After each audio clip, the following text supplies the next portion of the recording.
This is the AEW Dynamite July 10, 2024 full show results video which takes place at Calgary Stampede Saddledome in Calgary, Alberta, Canada. Will Osprey makes his entrance and gets on the mic and says last week at the end of Dynamite he was appalled and disgusted, but he wasn't surprised. He'd heard rumors that MJF is one of the most insecure men in pro wrestling, and he showed it because a guy like Daniel Garcia earns every opportunity he gets, and Max did whatever it took to stop his rise. He tells us that Garcia is at home with no feeling in his arms and no timetable for his return, and Friedman wants to blame the people? To blame them for opening up and admitting his ADHD, well, Will has it too, but it's not an excuse to be a little prick. He's only had a few interactions with him and he can tell that Max doesn't like him. Reasons why? The bidding war of 2024 didn't go his way and Tony Khan would rather spend on guys like Osprey who will elevate the brand, and apparently he's a talentless hack, and Max is welcome to his opinion. But we're in Calgary with educated wrestling fans who can all agree he's got more talent in his left nut than Max has in his entire body. But the main reason MJF doesn't like him is that Osprey reminds people what AEW is supposed to be. He represents the foundation of this place, and Max came swanning back with a tattoo on his leg saying, "Bet on myself," but if he was being honest it'd say, "All about myself, the selfish prick." Max says he feels like the moment he stepped foot in AEW he's been cleaning up after Max's mess. He welcomes the best version of MJF, but the level of the devil is the ground floor and Will's on the top level, skyscraper bruv. He says this time he's not in England grieving his mum, tonight he's in Calgary craving a fight, so if Friedman is back there, come on out so we can do this. Max's music plays but he doesn't come down and he appears on the Tron and clicks his ring against a wine glass a few times before taking a sip. These people don't deserve the privilege of being that close to his greatness, and he's beaten every one of their favorites. MJF isn't a flavor of the month, he doesn't have to break himself to get over, and eventually, people will get tired of Osprey's routine and try to throw him in the trash just like they did Max, but he's not replaceable like Will is, and the next flippy guy will come along, here today, gone tomorrow. He's a generational talent and if Osprey gets in the ring with him, he'll be exposed, but tonight? Nah. He doesn't wrestle for fun or amusement, he wrestles with purpose and for the benefit of all elite wrestling. But next week he'll take a title match for the International Championship, and he won't be fighting for stars, cause MJF will punch him in the face until he starts seeing M. Osprey calls him adorable and he'll see Max next week. Then we saw the men's Owen Hart Cup Finals match between Hangman Adam Page vs. American Dragon Bryan Danielson. During the match, the referee got hurt and Jeff Jarrett came, and Hangman tried to attack him, but Double J takes his shirt off and reveals that he is a legal referee for this match, and the result of this match was Bryan Danielson defeated Hangman Page by pinfall with a bridging lateral press, winning the Owen Hart Cup and earning a shot at the AEW World Championship at All in Wembley next month. Dr. Martha Hart and Jeff Jarrett share an embrace at the trophy stand and collect the title belt and trophy to give to Bryan Danielson. Hart says it's great to be back in the Saddledome during Stampede Week, in Owen's hometown. It's her great pleasure to award the Owen Cup to Bryan Danielson, and Double J hands him the title and he holds it high before giving Martha a gentle shoulder hug. Jarrett helps him raise the trophy while Hart says she'll see him for his title shot at Wembley. Shane "Swerve" Strickland makes his entrance flanked by Prince Nana, and we go to break while Danielson stares them down. Swerve gets on the mic and says Will Osprey told him that the man holding the title is the real best in the world, and he still got the title and he's still the best in the world.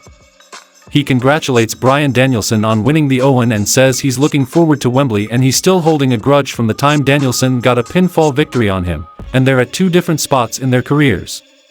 He says EVP's offered him a spot in Blood and Guts and he turned them down, but that doesn't mean he's not going to be in Blood and Guts, because he's joined Team AEW. So he's going to do two things that Danielson couldn't, he's beaten Will Osprey and now he's going to lead Team AEW to a victory in Blood and Guts. He says he's the number one guy in AEW, and Osprey in his International Championship at number 2, and Kazuchika Okada in his Continental Championship at number 3, so he issues the Rainmaker a challenge. His last point, he promises Bryan Danielson that All In will be his final countdown. Then we saw a Stampede Street fight between Chris Jericho vs. Samoa Joe, and the result of this match was Chris Jericho defeated Samoa Joe by stoppage when he pushed Samoa Joe through a wall. Post-match, Jericho breathes hard and smiles into the camera as we cut to Joe under the rubble. We cut to Samoa Joe being loaded into an ambulance while the learning tree looks on and waves bye-bye. Then we saw a match between Claudio Castagnoli vs Kyle Fletcher vs Pac vs Tomohiro Ishii to become the #1 contender for the AEW International Championship, and the result of this match was Pac won the match by submission with the brutalizer on Kyle Fletcher, becoming the #1 contender to the AEW International Championship. Post-match, Pac cuts a promo where he says things haven't been going well for him, and he's made many bold promises and suffered many humiliating failures since returning to AEW earlier in the year. He doesn't know what next, but it's all in season, and the bastard will not be denied a Wembley moment, so let tonight's victory be a line in the sand. The bastard will be back. Renee Paquette is waking backstage when Adam Page cold shoulders her and she flags him down for an interview. She demands a little respect for what she's trying to do, but he just glowers at her and bangs on the door. Kazuchika Okada answers and refuses to let him through, but the Young Bucks step out and ask if there's anything they can do for him, and he says he'll do it and leaves. Mercedes Mone makes her entrance and gets on the mic, and she's here to celebrate her history-making double champion victory, and she shouts her boys Nicholas and Matthew Jackson out for the additional security tonight because she will not be interrupted. She says she's the best there is, the best there was, and the best there ever will be, earning Calgary's ire. And as far as Britt Baker goes, well, wake up from your stupid little fantasy because she's not facing her at all and if she does, she won't just have a couple of herniated discs and a stroke, she'll leave her for dead. She pours herself a little toast and Dr. Britt Baker's music hits and security cuts her off on the stage, but she decks one guy and super kicks another. She shoves her way through the rest, but Mone bails to the floor and minces her way out into the crowd. Darby Allin is beating the crap out of Brandon Cutler, and he says Jack Perry says we all have to make sacrifices, and this is Cutler's, and things are just getting started between him and the Elite.